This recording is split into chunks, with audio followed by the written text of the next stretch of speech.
some time as a graduate student in the GRASP lab and some close encounters with quadrotor propellers, he discovered himself looking a little more like Professor X, and he liked the way he looked. He guaranteed it. So he decided to stick with this clean-cut style. When he's not making breathtaking quadrotor videos, you can find Justin playing volleyball, skiing, and even giving expert award-winning advice to teams like the 2012-2013 Y Prize winners.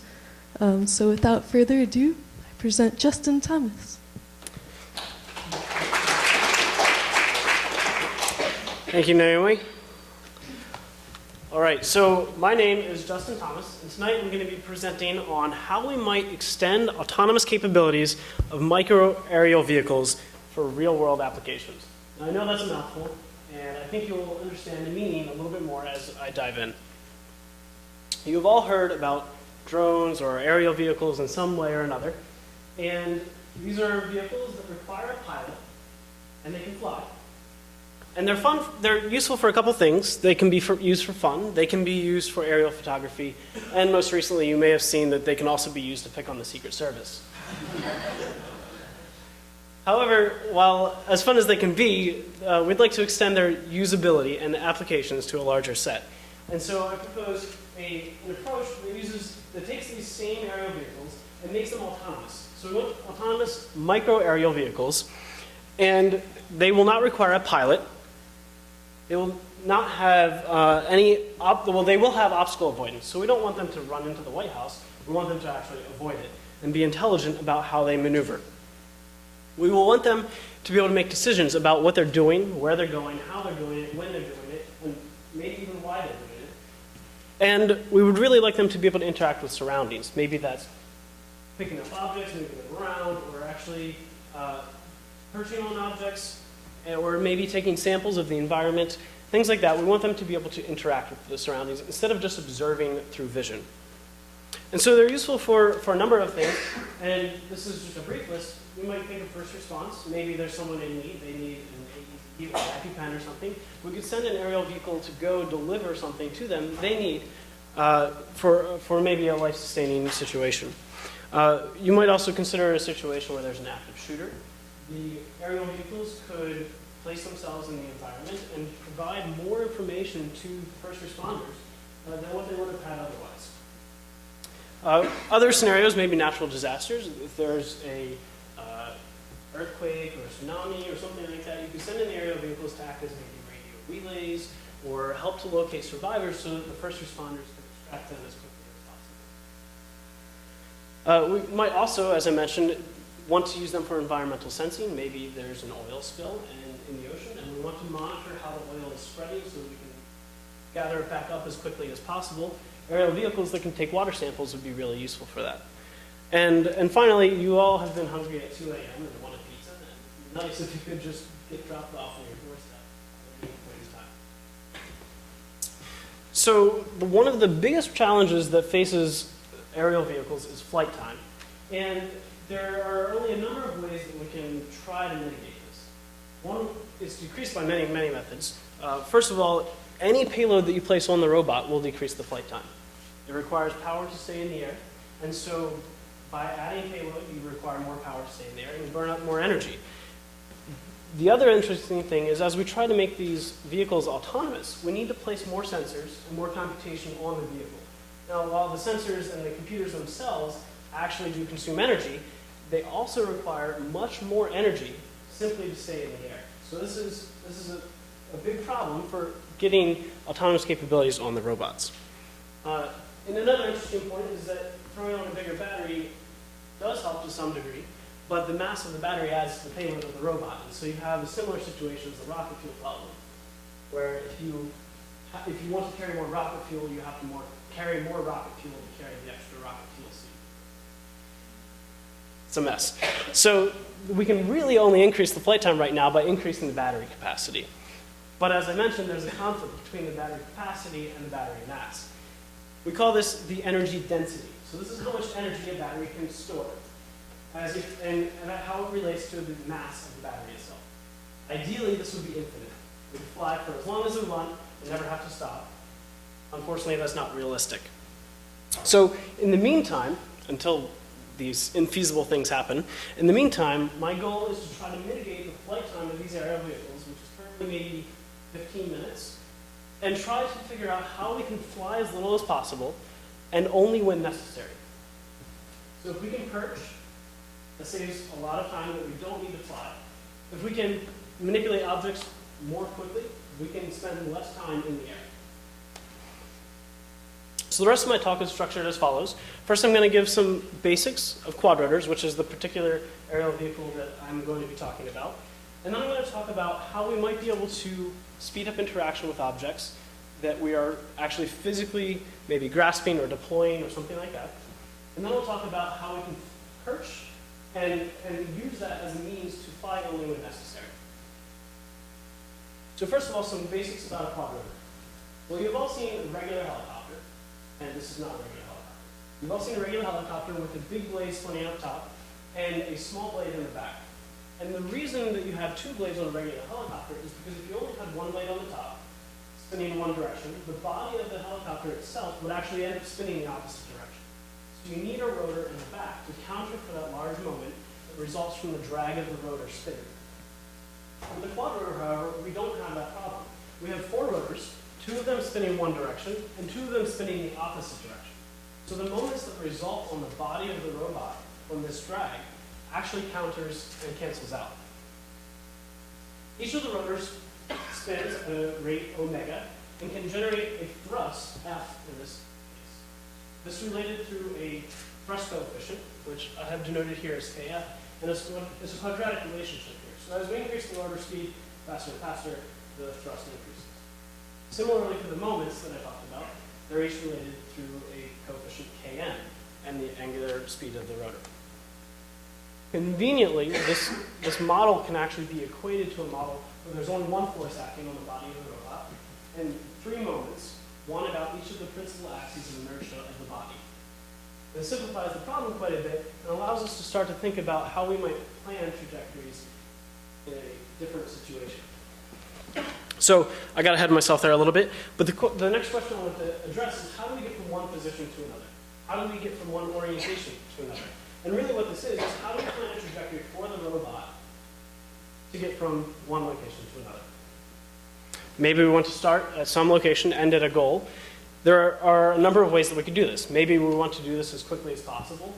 Maybe we want to get there and avoid obstacles. Or maybe we just want to have a good old time. Consider with me for a second a simple example of a robot starting on the left-hand side of the screen and moving to the right-hand side of the screen. We start off in hover with a nominal thrust to maintain our hover. We need to generate a moment to angle the body of the robot, which will redirect the thrust.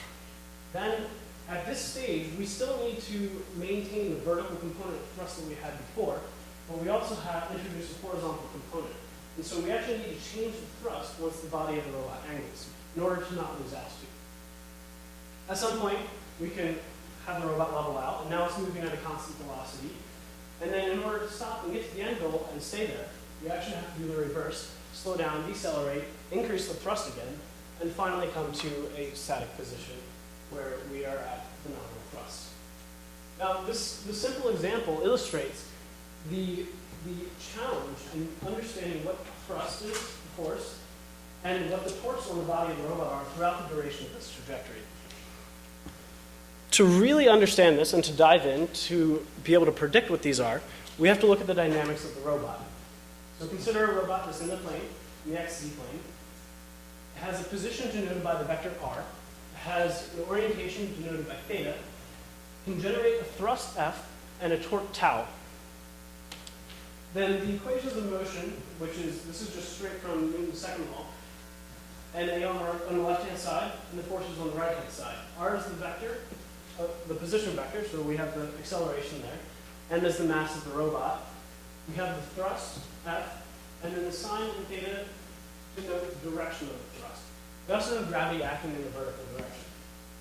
Similarly, for the angular dynamics, we can investigate the angular acceleration of the robot, theta double dot, and how it relates to the torque, and then the torque tau, and the angular moment of inertia of the robot. With this information, we can take a couple more derivatives and do some fancy math and manipulate, and we can eventually figure out exactly what everything we need to know is in order to actually complete this nominal trajectory. We can compute the thrust, the orientation, the angular velocity, as well as the moment speed. So if we extend this a bit further and look at nature, we can eventually fuse these two ideas together.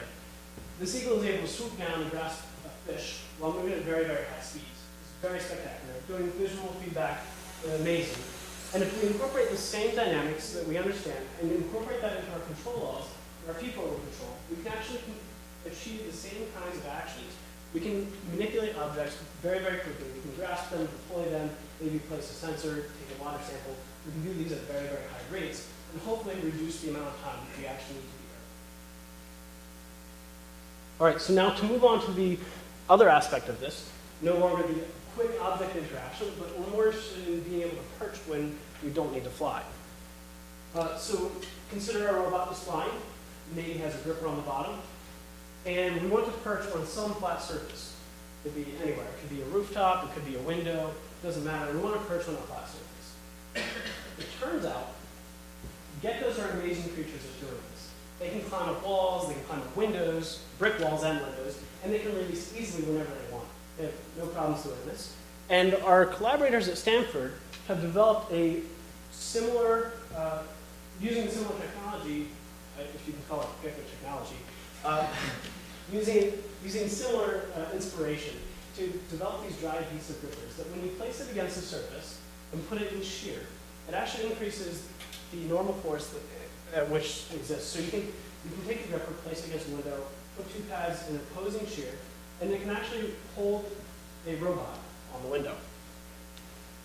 If you combine that with our understanding of the dynamics and our ability to plan trajectories, we can start to think about how we might generate trajectories that are dynamically feasible. So we can also vary the surface at which we're perching on. So anything from a level surface, such as a rooftop, to a vertical surface, such as a window, we can plan trajectories that get us from where we are to where the landing envelope of the gripper requires.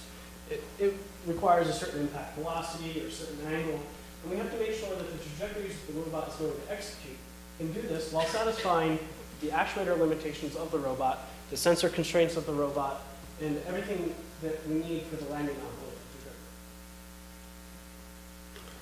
Once we do this, we can actually plan and execute trajectories that enable our robot to perch on inclined surfaces, 30 degrees, 50 degrees, 70 degrees, or 90 degrees. And once we've perched, then we can perform whatever operation we need to do, whether it's surveying, being a radio relay, and then it's important that we can also get back down to continue on with whatever task that we need. So there's a big challenge with everything I've presented so far, and that's that it's not actually happening in the real world yet. All of this has been in a lab with about 20 cameras around the lab telling the robot exactly where it's at 100 times per second. So not terribly useful if you want a pizza delivered to your doorstep. So the next question is, how do we get these robots that can do these amazing things in the lab? How do we get them to do similar things in an outdoor situation completely autonomously, which there is no pilot required in the lab, but we needed this infrastructure that doesn't exist everywhere. And one of the methods that many people are looking at, including myself, are these vision-based techniques, where you might have a single camera on the robot, an upwards-facing gripper, an upwards-facing camera, and a computer on the robot that can reason about how a robot needs to move in order to perform a certain task. So in this case, we're able to generate trajectories and determine what control inputs we need to provide to the robot in order to get the robot to perch on the cylinder. It could be a tree branch, it could be a pipeline, it could be a railing, it could be anything that you imagine that's somewhat cylindrical in nature, maybe even a lighthouse. Once it's there, it can perch, it can perform its task, and once done, then it can return back to wherever it needs to go. All right, so to summarize, we can speed up interaction with objects and use that as a way to reduce the amount of time that the robot actually needs to be airborne. We can also perch on surfaces oriented at arbitrary inclinations and do that in a way that leverages dry adhesives, which is very similar to geckos. And finally, we're able to perch on cylinders that exist in the environment, whether they're tree branches, railings, or anything like that, we can perch, stare, or interact and do whatever we need to do without actually spending the power and energy to fly. And with that, I'd like to open up the floor to any questions.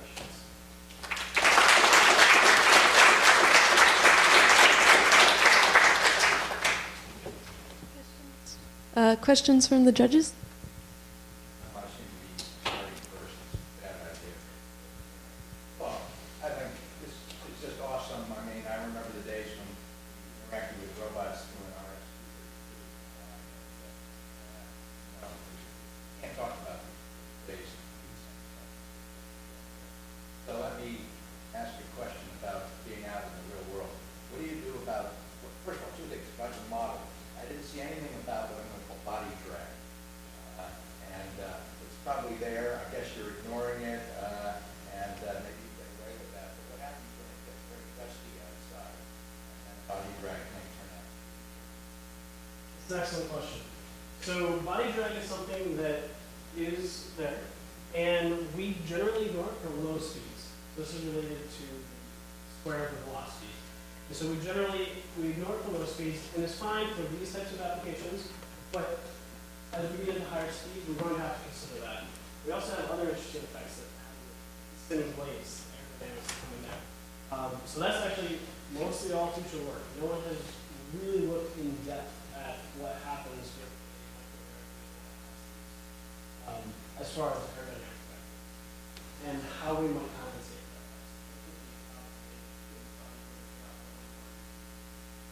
that. But it's knowing what the crazy air gusts are doing, particularly in noisy environments where no one can predict it because it's a mess. Exactly, and that's one of the major challenges that we expect to face forwards is dealing with these types of gusts. Right now, our controllers are, if it can estimate the state well enough, it can kind of compensate for it. But we're interested in can we sense it before it actually hits us? If you can see a tree swaying in the wind, then you might be able to preemptively estimate how the wind might be coming through. Great question. So you listed a bunch of useful tasks.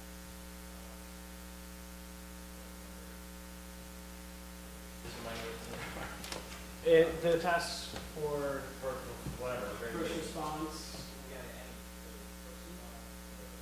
deploying AEDs or EpiPens if someone has this reaction. We could also think about other things with mapping, but that's a great ballgame. So I just want to, if we think about perching,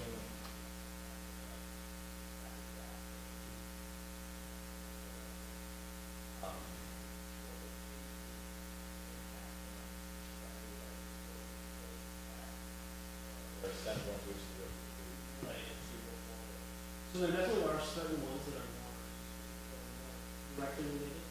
But I eventually envision a network of that would maybe be, you can't have base stations everywhere. But what you could do is have a region that would go somewhere and be ready, and so they can actually address one of these situations. They could go somewhere in a much quicker manner because they're already happening.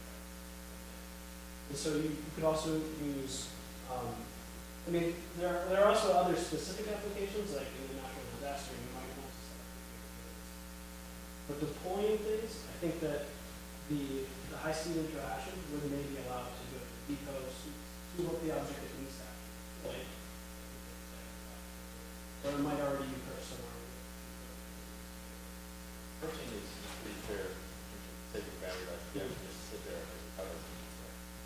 But in terms of grasping, how does that compare to ways that Currently, the approach that most people will take is you have to maneuver so that you're stationary and then allow the ripper to compensate from there, which is perfectly valid. But what ends up happening is you need to come in, actually have the vehicle stop, then grasp, and then continue on. Yeah. So if you're deploying one object to another location, then it might not be that much of a overall. But if you're doing something like building a building, you moving a whole bunch of materials would actually. So I got to miss this, but it's all about developing an autonomous so, is your vehicle that you will see turn autonomous That is an excellent point. In some cases, yes. In many cases, no. So one of the ways that we can address that is actually have the robot try to perch. And if it fails, we're looking at the sensor data right now to see how we can detect failure. In the motion capture system, that's easy. We can just look at the solution. But if you actually look at the sensors that are on board the robot, there's some interesting information there. So we can detect it. And then we'll be able to recover and try perching again at a different location, or maybe even with a different gripper. So the gripper that I presented right now only works for smooth surfaces. Try to perch on the brick, it won't work very well. But you could have multiple gripper that would accommodate for that, or switch out the grippers. Thanks, judges. That's actually all the time we have for questions for Justin, but give him another round of applause.